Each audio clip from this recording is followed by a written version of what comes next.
Des flics dévalisent une planque et volent pour 85 millions d'euros. Quelques jours plus tard, la vengeance est brutale. Officiers assassinés, bâtiments criblés de balles, corps brûlés. Le prix de cette tentative de prise de contrôle, 19 morts par heure. Massacre lors d'enterrements, exécutions publiques, vagues de violence qui rayent des villes entières de la carte. Impossible de fuir, nulle part où se cacher, même l'armée est inefficace. Certains pensent pouvoir rouler le cartel, mais toutes ces histoires finissent pareil.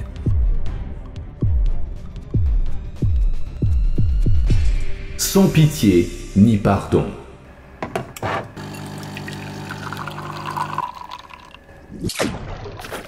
Voici un rappel discret de faire un petit quelque chose sous la vidéo au cas où vous oublieriez. L'incendie du centre commercial d'Acapulco a commencé après minuit. La police est arrivée rapidement. Sur les lieux, elle a trouvé une voiture calcinée, 5 autres abandonnées et 15 corps. 14 avaient été décapités. Selon le rapport, toutes les victimes étaient âgées de 25 à 30 ans. À côté des corps, la police a trouvé 3 billets manuscrits signés par Joaquín El Chapo Guzmán, chef du cartel de Sinaloa et baron de la drogue le plus recherché du Mexique. Selon les médias, ces notes disaient « Aucun frais ne sera facturé aux citoyens, sincèrement El Chapo Guzmán ». Ou, d'après d'autres sources, la même chose arrivera à quiconque essaiera de s'emparer de cette place. Sincèrement, le cartel le plus impitoyable, El Chapo Guzmán. On ignore ce que ces gens avaient fait, mais la police pense qu'ils étaient membres d'un même gang. Et un jour, ce gang a défié le cartel.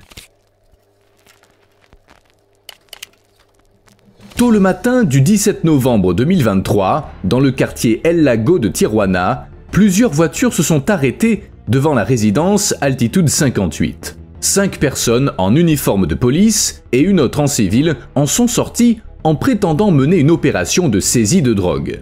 Elles n'ont pas donné de détails et n'ont montré aucun mandat, elles ont simplement emporté des paquets emballés dans du plastique. Plus tard, une caméra a filmé un pick-up Silverado blanc qui quittait la propriété. Dans sa benne, une boîte pleine de sacs noirs. Le pick-up était escorté par d'autres voitures, dont une patrouille de police et une unité de la garde nationale. Mais la drogue n'est jamais arrivée au dépôt de preuves de la police. Elle a été volée. Selon les sources, on parle d'environ 1 tonne de cocaïne et 5 tonnes de méthamphétamine. La cargaison valait plus de 85 millions d'euros. Apparemment, la planque appartenait au cartel de Sinaloa, ou plus précisément au groupe d'Ismael Zambada, surnommé El Mayo. Tout est devenu clair, le cartel savait qui était derrière le vol. Quelques jours plus tard, l'enregistrement d'un appel téléphonique entre un policier et un membre présumé du cartel a été publié dans les médias locaux. Le criminel exigeait qu'on lui rende les marchandises volées. On t'a envoyé vendredi pour surveiller ce qu'ils nous volaient, mais tu t'es allié aux voleurs, disait l'homme au téléphone. Mais la drogue, apparemment, n'a jamais été rendue. Dans les semaines qui ont suivi, 6 officiers de police ont été tués. 5 autres ont été blessés. De quoi mettre les postes de police locaux sous pression, même si Tijuana n'est pas étrangère à la violence. On se serait cru en pleine série télé. Des officiers volent une cargaison de drogue à un cartel, après quoi les hommes impliqués disparaissent un par un. Cet accès de violence n'était pas gratuit. Le cartel qui avait été dévalisé avait décidé de les traquer. Le matin du 18 novembre, des coups de feu ont été tirés sur le bâtiment du bureau du procureur fédéral à Tijuana. On a compté 25 impacts de balles sur la façade et 22 douilles ont été retrouvées. Selon la police, au moins 30 coups de feu ont été tirés. 1 heure plus tard, un officier de police municipale, sans doute impliqué dans le vol, a été abattu en pleine rue. Le 24 novembre, il y a eu 2 nouvelles attaques à Tijuana. Le matin, des hommes portant des sweats à capuche, armés de fusils, ont ouvert le feu sur le bureau du procureur. À 13h30, rue Christophe Colomb, l'officier de police Léon Bueno Loreto a été abattu. Il sortait de sa voiture devant chez lui. Le 27 novembre à Tijuana, Salvador Vargas, un officier enquêteur, a été abattu. Il faisait lui-même l'objet d'une enquête pour vol de drogue et il était temporairement suspendu de ses fonctions. L'attaque s'est produite dans une station-service sur le boulevard Hector Terán Terán. Alors que Vargas était assis dans sa voiture, un pick-up l'a percuté. 2 hommes habillés en noir en sont sortis et ont ouvert le feu. Vargas a été touché 17 fois au visage et au corps et les attaquants ont fui les lieux en moto. Selon les témoins, le tout a duré moins d'1 minute. Plus tard, des douilles ont été retrouvées sur les lieux et il y avait des signes de coups sur la vitre du côté conducteur. La dernière victime était Kevin Garriola. Son corps a été trouvé dans la nuit du 27 janvier à côté d'un pick-up. Il portait des signes de torture. À proximité gisait un autre homme connu sous le surnom d'El Tommy. Selon les médias, il appartenait à un gang rival qui achetait à la police la drogue volée au cartel. Les 2 victimes sont mortes d'asphyxie. Les 2 avaient défié les mauvaises personnes. Une vague de licenciements a suivi. Le département d'investigation a licencié et ouvert une enquête sur 23 officiers de police pour suspicion de trafic de drogue et d'enlèvement pour le compte d'un gang. En fait, cartel et gang sont 2 types différents de groupes criminels. Les cartels ont une hiérarchie claire, ils se concentrent sur le profit et ils font du trafic de drogue à grande échelle. Les gangs opèrent localement et leurs crimes font moins de vagues. Pour les cartels, les gangs sont du menu fretin et les voleurs de drogue ont eu de la chance. Au procès d'El Chapo, l'ancien tueur à gages Isaías Valdés Rios a raconté des histoires terrifiantes.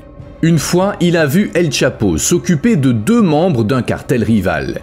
Les 2 étaient déjà mal en point quand on les a amenés à la planque du baron de la drogue et ils pouvaient à peine marcher. El Chapo les a achevés lui-même, puis il a ordonné que leur corps soit brûlé. Des dizaines de meurtres avaient été décrits depuis le début du procès, mais le témoignage de l'ancien tueur a permis au jury de bien saisir à quel point les cartels mexicains sont violents. Aussi, pour la première fois, on a eu la preuve de la violence exercée directement par El Chapo. Le baron de la drogue est maintenant derrière les barreaux, mais la façon dont le cartel traite ses ennemis n'a pas changé. À 12h30, le 19 juin 2021, un convoi de 3 pick-up conduits par des hommes armés a quitté la zone d'El Berrendo à Reynosa. Tirant dans tous les sens, ils se sont dirigés vers le quartier d'Almaguer. 15 minutes plus tard, dans une maison de l'avenue Rodriguez, le groupe a abattu 7 hommes. Puis, comme une escouade militaire, ils sont allés dans le district d'Obrera et ils en ont tué 2 de plus et 2 autres encore à Bienestar. Dans le pâté de maison suivant, une famille entière a été tuée. Au total, à 13h30, au moins 12 personnes étaient mortes. Les hommes avaient frappé au hasard et abattu toutes sortes de personnes. Infirmières, commerçants, chauffeurs de taxi, étudiants, ouvriers. En fin de compte, le nombre de morts a atteint 19.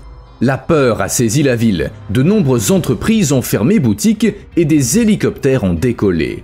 On a procédé à un vaste déploiement de l'armée, de la garde nationale et de la police dans toute la ville.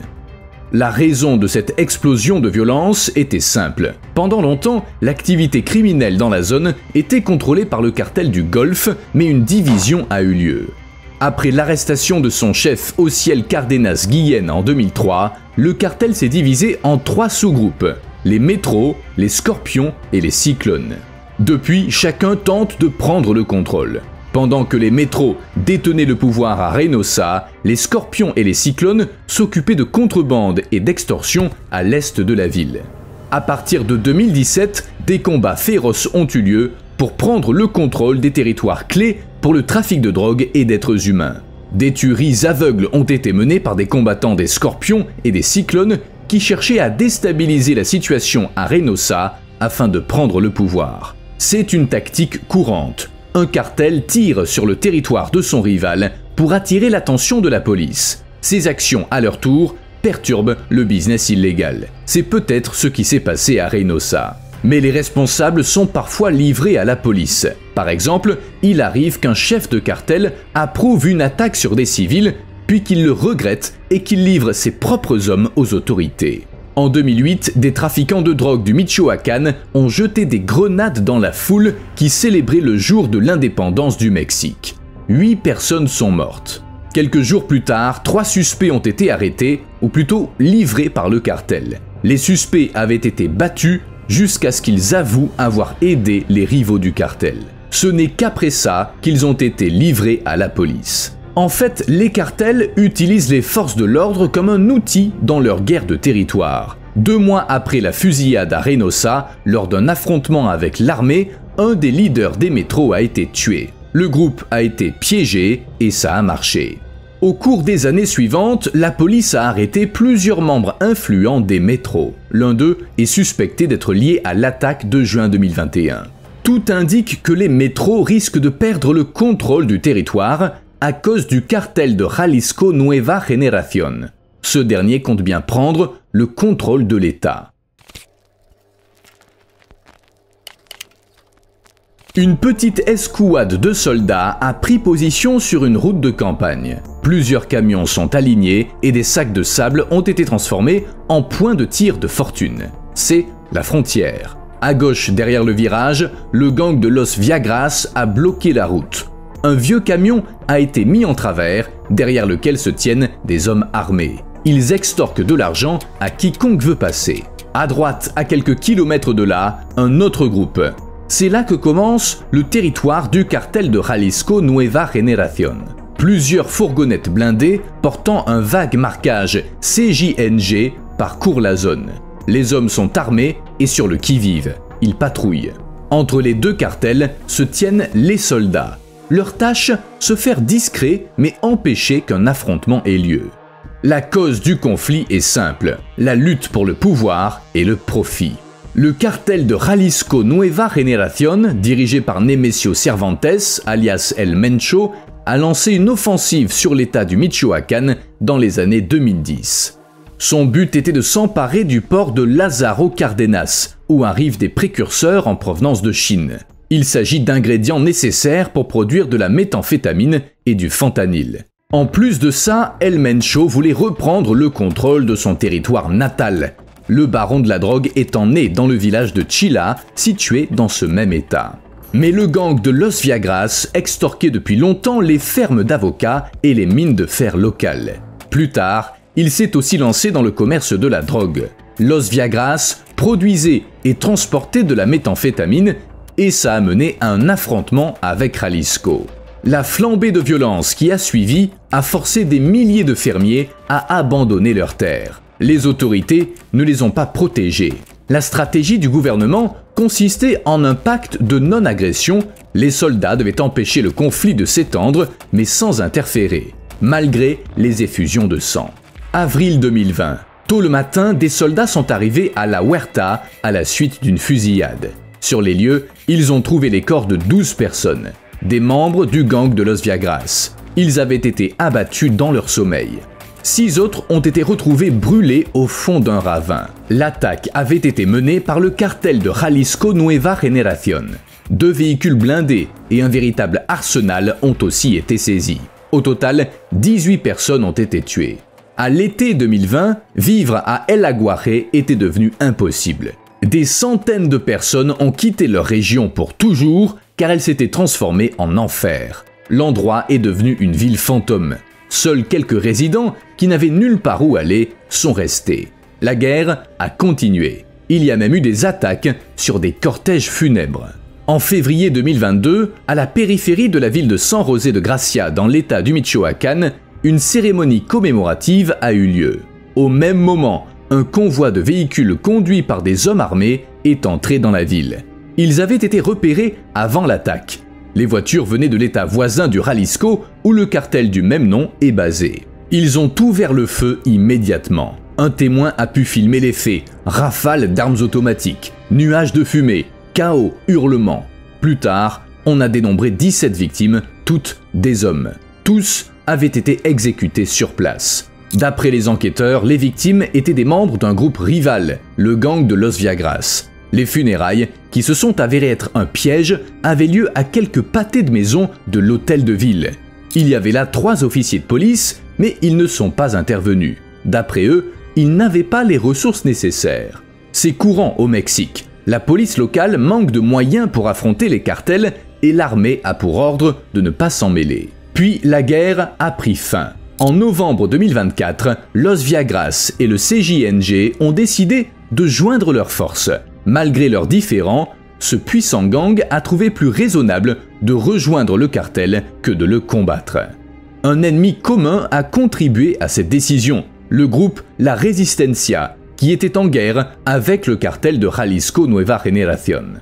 Les experts pensent que cette alliance sera de courte durée et la situation de l'État n'en est que plus chaotique. Grâce à ce nouvel allié, le CJNG est devenu l'une des organisations criminelles les plus puissantes et dangereuses au monde. Même pour le gang le plus arrogant qui soit, face à un cartel, il n'y a pas le choix. Le plus faible des deux doit faire allégeance au plus fort. Les cartels opèrent comme de grandes entreprises. Ils sous-traitent leurs opérations. Ils confient certaines tâches à d'autres groupes criminels avec lesquels ils ont passé un marché. Ces gangs s'occupent de tout ce qui concerne le trafic de drogue, transport, vente, protection. Mais la coopération ne s'arrête pas là. Soutenus par les cartels, les gangs se lancent dans les enlèvements, l'extorsion, le trafic d'êtres humains, le blanchiment d'argent, le vol de voitures et le trafic d'armes. Pour les cartels, c'est bien pratique. C'est à la fois plus sûr pour eux et moins cher. Les gangs, quant à eux, disposent ainsi d'un employeur et d'une protection. Leurs liens avec un cartel leur garantissent l'immunité. Ainsi, c'est gagnant-gagnant. Les cartels étendent leur influence et les gangs devenus intouchables sont plus audacieux. C'est pourquoi les conflits sont rares entre gangs et cartels. Et c'est aussi la clé du pouvoir du cartel de Jalisco. Il est devenu un franchiseur criminel. El Mencho propose un système de franchise qui permet à des groupes dans tout le pays de profiter du nom du cartel, de son équipement, de ses armes et de sa stratégie criminelle. Résultat, l'influence du CJNG s'est étendue à des centaines de villes et les profits ne cessent de grandir. Mais le CJNG n'est pas le seul à faire ça. D'autres cartels font équipe avec des gangs. Ils leur permettent même de fusionner avec eux. Tant que le maintien de la paix sera si facile et si rentable, les cartels continueront à prospérer sans la moindre intervention des autorités. Vous me devez un like. À plus.